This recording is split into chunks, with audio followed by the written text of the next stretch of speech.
Et si je vous disais que deux des présidents les plus marquants des États-Unis, Abraham Lincoln et John F. Kennedy, partagent des coïncidences si troublantes?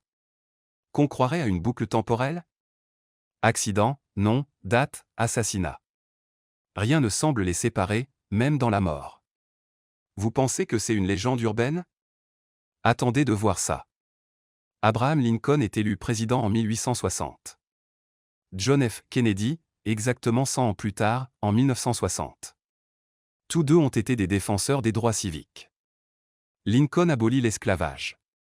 Kennedy soutient l'intégration des Noirs dans les écoles américaines.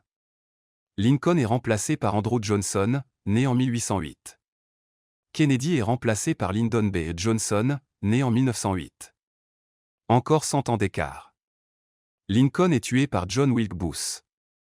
Kennedy est tué par Lee Harvey Oswald. 3 noms. 15 lettres chacun.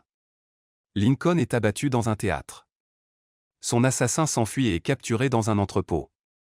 Kennedy est abattu depuis un entrepôt. Son assassin s'enfuit et est capturé dans un théâtre. Inversé. Mais terriblement troublant. Les deux assassinats ont eu lieu un vendredi.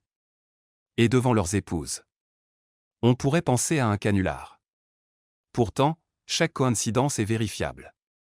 Est-ce un simple jeu du hasard? Une répétition de l'histoire? Ou un message du destin? La question reste entière. Mais une chose est sûre. Parfois, la réalité dépasse la fiction. Si cette histoire vous a donné des frissons, abonnez-vous et activez la cloche. Chaque semaine, on vous raconte des histoires vraies. Tellement incroyables qu'elles défient la logique. Et vous, coïncidence ou malédiction? Dites-le en commentaire.